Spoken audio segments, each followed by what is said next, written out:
Selamat malam juga Dea. Aku kelihatan lusuh ya. Nggak apa-apa, Bu, nggak apa-apa. Tetap vibes-nya positif kok, Bu.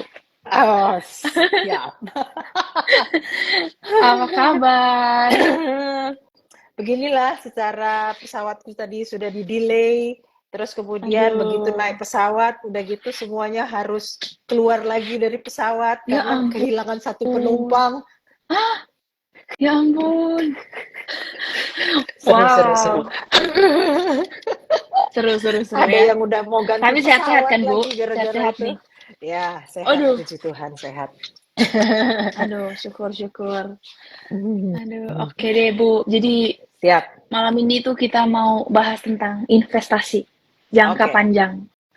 Tapi Wow, ya yang panjang apa itu? wah, sepanjang apa? Sedalam dan panjang apa tuh? Waduh, serius Aduh, kayaknya. tapi udah malam ya. Semoga nggak teman-teman Wansit juga semoga ini ya menyimaknya nggak nggak susah deh disimak ya, nggak susah disimak. Sambil Tapi gampang sambil kok. santai, sambil Sambil santai chill, dia, chill, sambil chill. healing-healing tipis ya. Weh, healingnya nonton live siap. Oke nih, dia Siap. mau nanya nih Bu. Menurut Ya, pendapat pribadi nih, ya, ya. investasi jangka panjang tuh apa, Bu? Sepanjang apa dan ap iya, apa deh gitu? Apa sih panjangnya tuh? Investasi jangka panjang? Investasi jangka panjang itu sebetulnya tergantung dari tujuan cita-cita keuangannya ya. Sepanjang apanya Ah, itu kan tergantung dari tujuan keuangannya. Ada yang kalau tujuannya untuk dana pensiun itu kan berarti panjang banget ya kan. oke. Pensiunnya aja mulai umur 55. Terus udah gitu harapan hidupnya aja insya Allah bisa Hmm. sampai 75 gitu kan. Waduh, Nah, jadi 20 tahun. 20 tahun pensiunnya sendiri aja 20 tahun gitu Iya. kan. Jadi cukup itu super panjang ya. Ah, Uh, tetapi biasanya kita bilangnya itu kalau udah di atas 5 tahun itu kita udah masukin kepada tujuan keuangan jangka panjang. Jadi oke. investasi untuk jangka panjang itu biasanya untuk time frame minimal 5 tahun ke atas gitu. Oke. Jadi Mm-mm. tujuan keuangan yang time frame-nya di atas 5 tahun atau Iya, udah termasuk 5 tahun ya Bu? Berarti lima ya tahun dan lima ke tahun. atasnya Heeh. itu udah jangka panjang tuh. Mm-mm. Berarti kalau berarti itu jangka panjang sama jangka pendek atau kayak ada jangka menengahnya tuh? Kalau jangka pendek biasanya setahun ya. Oh, Setahun setahun. kalau ya kalau diantaranya itu sekitar 2 sampai 4 tahun itu biasanya kita bilang jangka menengah. 2 sampai 4 jangka menengah. Oke, Mm-mm. siap Bu. Mm-mm. Oke. Terus Mm-mm. apa Bu? Apa yang membuat seseorang memilih investasi jangka panjang lebih daripada jangka pendek? Kayak, oh saya pilih investasi jangka panjang deh, tanpa Mm. berkonsultasi sama ini ya, keadaannya tanpa berkonsultasi sama konsultan. Iya, sebetulnya kan dia memilih apakah itu jangka panjang, investasi untuk jangka panjang atau jangka pendek itu kan tergantung lagi kepada tujuannya. Misalnya kayak Dea nih, Dea mau merit itu berapa tahun lagi, Dek? Aduh, di atas 5 tahun Bu, di atas lima Nah, tahun. nah, berarti itu tuh tujuan jangka panjang, Dek. Waduh, dia mikirnya kayak Heeh. lama nih. Terus Dea kalau mau ambil master itu berapa tahun lagi, Dek? Setahun lagi Bu, rencananya. Tahun lagi. Itu berarti jangka Ya, pendek. oh itu ya jangka pendek. Ya, karena kan setahun lagi, ya Tahun kan? lagi. Nah, itu berarti dia harus menginvestasikan pada instrumen-instrumen yang untuk jangka pendek gitu. Nah, kalau Hmm, untuk nanti persiapan dia merit itu ya untuk persiapan investasi jangka panjang. Misalnya dia I see. perhitungkan biaya untuk merit nanti kalau misalnya dia mau pestanya mau pesta skala mana nih? Skala 100 juta, tiga Oh, ratus juta, 500 juta, mhm. skala 1 M gitu kan. Iya, Eh, budgetnya yang nih ya, gitu. budgetnya jadi untuk ukuran sekarang, misalnya untuk ukuran sekarang itu 500 juta berarti 5 tahun lagi diharapkan Dea itu bisa targetnya itu mungkin sekitar 700-an jadinya karena ada inflasi. Inflasi. Nah, jadi 700 juta inilah yang menjadi target investasi untuk Dea selama jangka waktu 5 tahun gitu, Dek. Oke. Mm-mm. Kalau kan dia pernah dengar ini ya Bu tentang profil resiko nih. Profil Yes. resiko seseorang gitu kan dites. Nah contohnya profil resikonya yang nggak agresif apa sih? Yang nggak bisa kayak Moderat atau ya moderat lah. konservatif. Ya konservatif. Oke, konservatif. Konservatif itu berarti lebih low lagi, Lebih berarti low itu lagi kan. sangat-sangat nggak mau ada resiko Nah, gitu kalau konservatif. kalau profil resikonya konservatif nih Bu, tapi Mm. dia butuh instrumen jangka panjang nih. Oh iya, Mm-mm. sorry. Instrumen jangka panjang kan contohnya saham gitu kan Bu. Iya, bisa saham. Saham itu untuk jangka panjang, tapi itu cenderung untuk profil risiko yang lebih tinggi loh, Dek. Oke, Mm-mm. lebih ke agresif Jadi berarti ya. lebih ke agresif atau minimal orangnya moderat. Oke. Moderat itu masih bisa sedikit-sedikit ngambil saham. Tapi kalau orangnya konservatif, walaupun tujuannya jangka panjang, kita Mhm. tidak menyarankan Tidak untuk menyarankan. ambil saham, kecuali kalau memang orang yang konservatif tapi konservatifnya agak minggir ke moderat gitu ya. Oh, di Artinya tengah-tengah dia bilang nih. agak-agak nyerempet-nyerempet moderat gitu kan.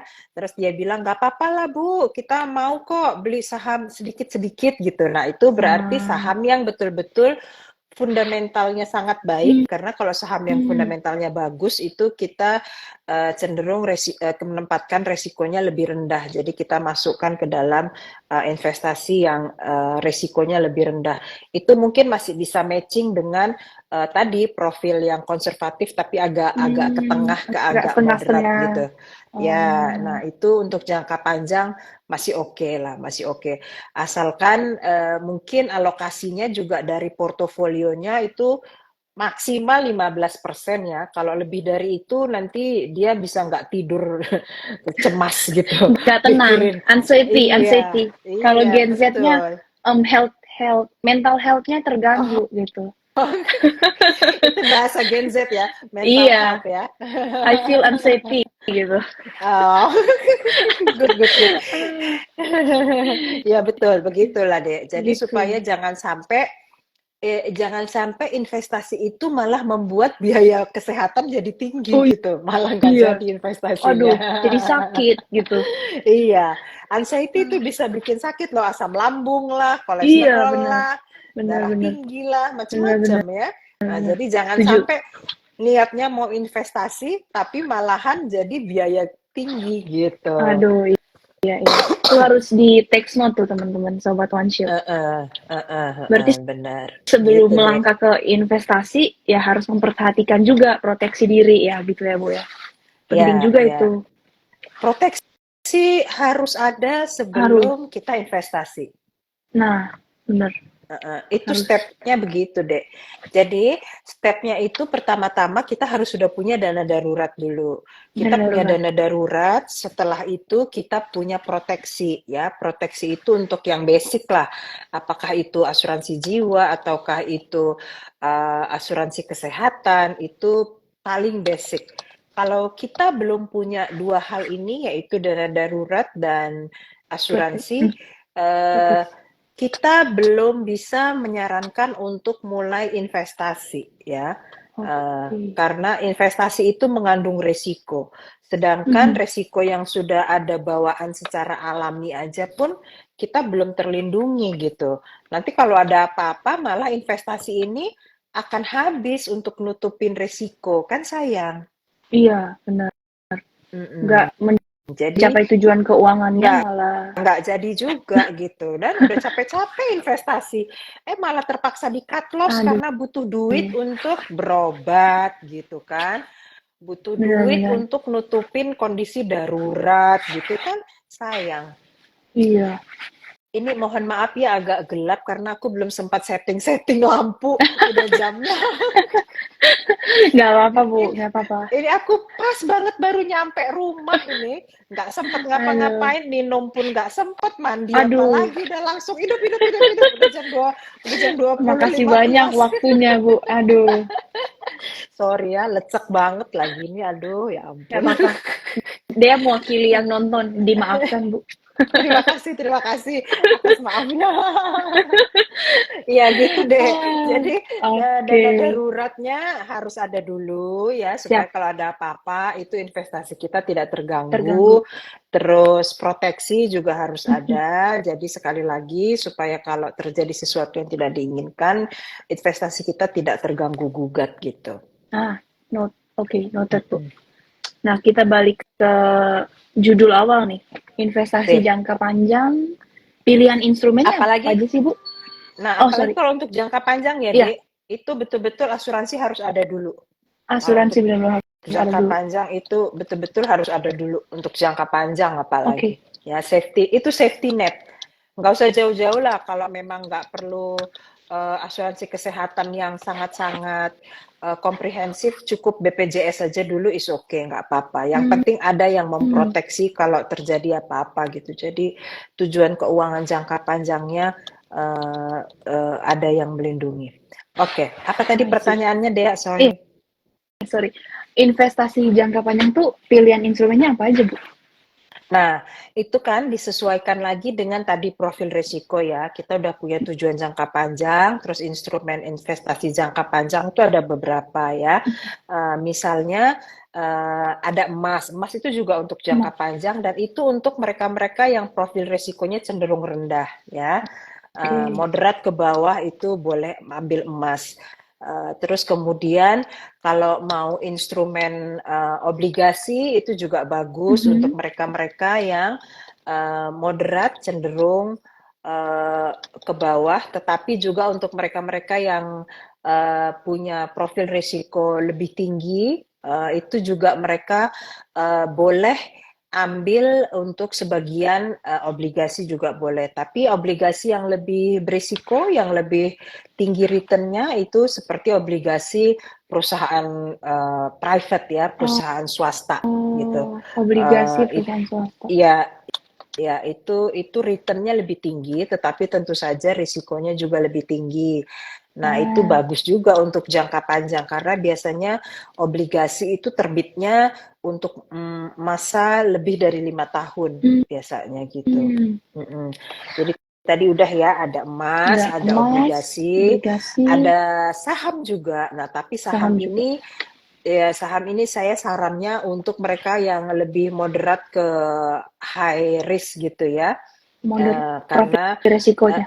ya profil risikonya karena sekali lagi ibaratnya saya jadi ingat istilah sejinak-jinaknya Rottweiler gitu kan.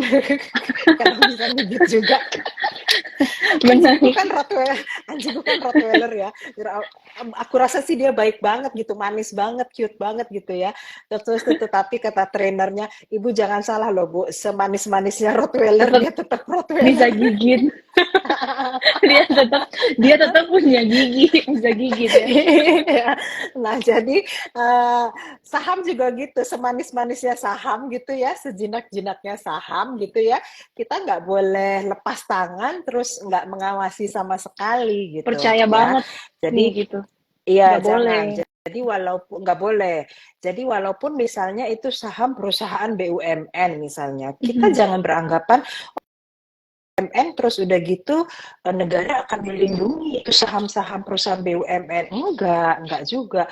Sudah kejadian kok di beberapa waktu terakhir ini saham-saham perusahaan BUMN itu betul-betul ya saya nggak usah sebut siapa-siapa ya Mhm. namanya, silahkan aja dibaca-baca. Di Apalagi yang di googling. bidang konstruksi, ya apalagi yang di bidang konstruksi gitu ya. Waduh, itu benar-benar membuat kita terbengong-bengong gitu ya. Ya Allah, segitunya gitu ya. Itu sahamnya bisa hancur dan kondisi keuangan perusahaannya juga apa namanya ya bisa dibilang morat-marit gitu ya. Apalagi terus Oh, banyak koruptor-koruptor ditangkepin gitu ya dari pejabat-pejabatnya gitu ya. Nah, jadi itu tadi kayak semanis-manisnya Rottweiler, jadi semanis-manisnya saham itu juga nggak boleh nggak boleh lepas Percaya gitu aja 100% ya. nih. Tetap harus dimonitor ya. Hmm, Minimal 6 bulan sekali itu saham-saham peliharaan Anda itu harus di review ya. review Ini performance 6 bulan keuangannya sekali. gimana? Iya, 6 bulan sekali. Hmm, Ada isu-isu apa yang terkait dengan perusahaan tersebut. Terus ada apa namanya perkembangan revenue dan perkembangan profitnya itu seperti apa. Yang paling revenue utama itu adalah good governance ya, good good. governance. Karena kita ini untuk jangka panjang, bukan untuk trading harian ya. Kalau untuk trading harian kita nggak perlu mikirin good governance-nya suatu emiten gitu ya. Hmm, Tapi kalau untuk jangka panjang, good governance itu penting banget untuk diperhatikan ya. Apakah manajemen perusahaan betul-betul mengelola perusahaan tersebut secara profesional dengan kode etik yang baik, ataukah dengan purpose yang bagus gitu ya, oke. dan mereka konsisten terhadap itu, research and development-nya juga jalan terus, R&D-nya mengikuti harus bagus perkembangan ya. zaman, ya itu kalau kita mau mengkoleksi saham tersebut untuk jangka panjang, silahkan perhatikan hal-hal tersebut. Jadi lebih penting Hmm, fundamentalnya, bukan teknikalnya. Teknikal itu fundamental. bagus karena kalau secara teknikal itu kita ngelihatnya adalah pertama, apakah saham-saham tersebut liquid ya. Kalau liquid, terus kemudian kita lihat pattern pergerakannya ya. Pergerakannya itu swing itu artinya jarak antara titik rendah ke titik tingginya Tinggi. itu periodenya berapa lama. Semakin Mhm. sering swingnya itu terjadi artinya dalam 2 hari sekali dia pasti up, terus 2 hari lagi Up, dia akan down down. banget gitu kan. Itu kan berarti volatile ya, swingnya lebar dalam jangka waktu sempit. Nah, itu saya cenderung tidak menyarankan untuk jangka panjang ya, karena Oke. itu biasanya adalah hobinya para trader gitu. Jadi itu Swing untuk trader. iya, itu untuk peliharaannya para trader, bukan untuk peliharaannya investor jangka panjang gitu. Jadi Nggak perlu cocok, nggak cocok. diperhatikan dua sisi, ya, perlu diperhatikan dua sisi ini, fundamentalnya dan juga teknikalnya. Tapi teknikalnya itu untuk melihat pola behaviornya si saham Paham ini. Untuk itu tersebut. aja sih, bukan untuk melihat kapan kita in, kapan kita out, karena kan tujuannya Hmm, kita adalah untuk investasi, bukan untuk jangan. trading. Iya, harus benar-benar membedakan dari awal nih. Iya, Apakah lanjut mau ya, itu investasi atau mau strateginya. trading. Iya, betul.